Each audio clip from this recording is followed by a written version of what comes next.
대한민국과 미국은 20년 넘는 동맹국가입니다. 20년 넘는 게 아니죠. 거의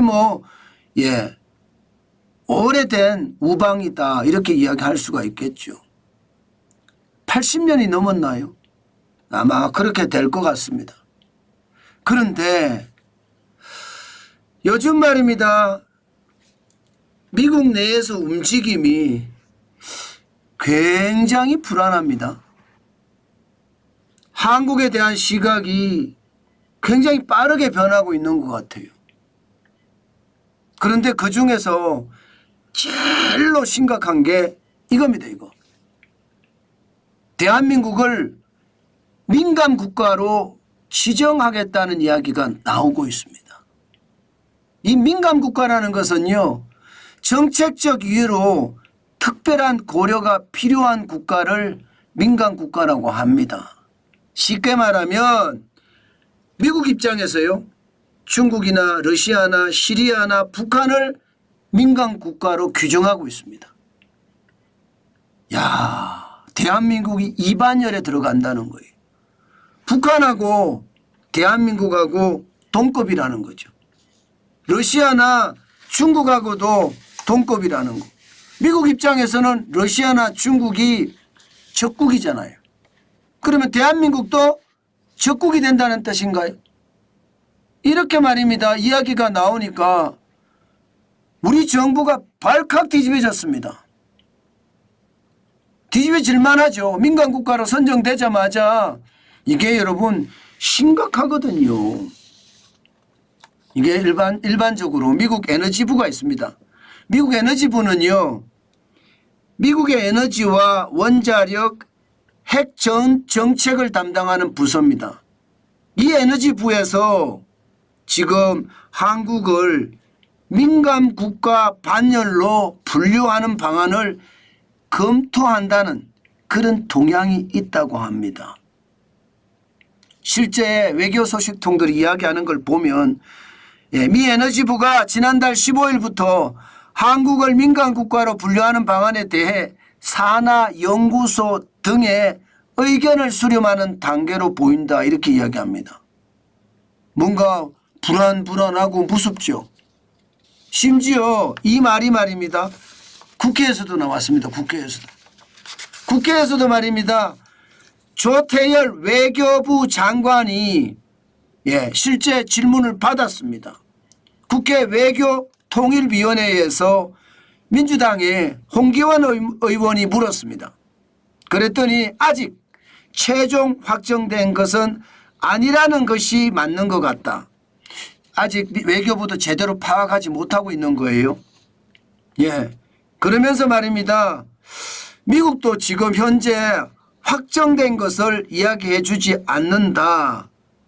그런 다음에 지금 미국 에너지부 쪽에 연락을 했는데 최종적으로요, 확인을 한 다음에 한국의 외교부하고 의논을 하겠다 이런 얘기가 나오고 있습니다.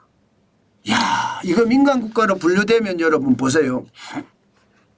민간국가의 특징을 제가 옆에다가 표시를 해두었는데, 예를 들어 국가안보, 이거는 여러분 어떻게 생각하면 미국의 국가안보에 대한민국이 걸림돌이 된다는 뜻이거든요.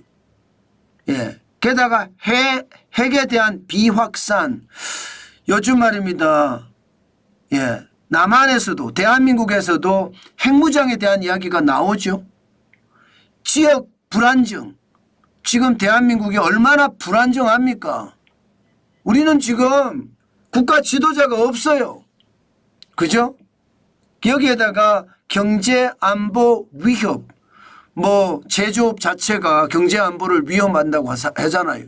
여기에 테러 지원, 대한민국은 테러 지원까지는 하지 않습니다. 그렇지만 내용을 보니까 뭔가 으스스한 느낌은 들지 않나요? 충분히 듭니다. 미국이 한국을 버린다? 여러분, 6.25 전쟁 전에도 그런 일이 있었습니다. 미국이 한국을 버렸을 때 한반도에선 전쟁이 났거든요. 김일성이 6월 25일 날 치고 내려왔거든요. 순식간에 대한민국은 아수라장이 됐잖아요. 그야말로 말입니다. 민간인이 300만 명 가까이 죽을 정도로 엄청난 피해 바다가 됐던 것도 사실이거든요. 그 당시에 에치선 라인이 한국을 비켜갔습니다. 한국을. 그때 대한민국은 최악을 맞았죠. 결국은 말입니다. 미국이 다시 들어와서 6.25 전쟁의 상황을 역전시키긴 하지만 인천 상륙작전이라는 것으로 말입니다. 그렇지만 그 사이 진짜 많은 사람들이 죽어나갔잖아요. 지금 미국이 대한민국을 민간국가로 지정을 하면 저는 그런 일이 안 벌어진다 이렇게 생각할 수가 없고요. 당연히 그런 일이 벌어질 수도 있다 이런 생각이 강하게 들고요. 더 충격적인 것은요. 민간국가로 분류가 되잖아요. 그러면 기본적으로는 에너지부 관련 시설이나 연구기관에 근무하거나 관련 연구 참여에 더 엄격한 인정 절차를 거쳐야 합니다. 쉽게 말하면 못 들어간다는 뜻이에요. 못 들어간다. 못 들어간다는 뜻입니다. 더 심각한 것은요. 여기에서 끝나지 않습니다. 한국 연구자는요. 미국의 국립연구기관이나 대학에서 원자력이나 인공지능, 양자 등 첨단 기술 관련 연구에 참여하기가 어려워질 가능성이 있습니다. 심각하죠. 그러면 우리는요. 안 그래도 미래가 준비가 안 돼 있어요. 미래가. 제가 늘 말씀드리는 게 과거에 준비했던 것을 가지고 현재 뜯어먹고 산다. 제가 그렇게 말씀을 드렸죠. 대만은 미래를 준비해놓고 현재에서 돈을 벌고 국민들이 잘 산다. 이렇게 말씀을 드렸고요. 그런데 여러분 우리는 과거를 뜯어먹고 사는데 미래를 준비해 가야 되거든요. 지금은 대통령이 없어서 어떤 일도 못하지만 대통령이 복귀하면 미래 준비가 우리는 그 어느 때보다 시급합니다. 그런데 미래 준비를 하려고 하면 아무래도 첨단 기술이 있는 곳에 가서 배우고 익히고 돌아와야 되거든요. 그래야지 우리도 미래가 점점 발전될 수 있거든요. 그런 것을 생각을 하면 우리 미래를 준비하지 못할 수도 있다. 그런 최악의 상황도 겪을 수 있다. 이런 생각이 드나요? 충분히 그렇게 듭니다. 그만큼 말입니다. 지금 심각하다 이렇게 생각합니다. 뭐 좌파들은 이걸 바랬는지도 모르겠죠. 좌파들은 미군을 철수시키고 이 땅을 공산주의 국가로 만들고자 하니까 뭐 당연히 그럴 수도 있겠죠. 그렇지만 여러분 만약에 민간 국가로 지정이 되고 대한민국을 미국이 혼자 살아남아라 하고 완전히 분리를 시키면요. 대한민국에게는 처절한 고통이 뒤따를 겁니다. 그 처절한 고통은 생각하기도 싫습니다. 아마도 대한민국 역사상 최악이라고 이야기하는 6.25 전쟁, 저는 그런 전쟁의 위험성도 있다고 봅니다. 그만큼 말입니다. 대한민국은 지금 어떻게 생각하면 절체절명의 위기가 아닌가 이런 생각이 들어요. 설사 말입니다. 미국 에너지부에서 이게 잘못된 거다 이렇게 나온다고 하더라도요. 미국의 분위기가 그렇다는 거 아니에요. 미국 사람들은 대한민국을 생각을 할 때 민간 국가로 생각하고 있다는 뜻입니다. 언제든지 패를 버릴 수 있는 카드다 이렇게 이야기할 수 있는 겁니다. 야, 그렇게 생각하니까 섬뜩섬뜩하죠. 지금 대한민국은 그런 상황이다. 대한민국은요. 말이 필요 없습니다. 자유진영의 연대 뭐 유럽이든 미국이든 일본이든 자유진영의 연대와 공고하게 이게 동맹이 맺어져야 되고요. 공고하게 서로 도울 수 있어야 됩니다.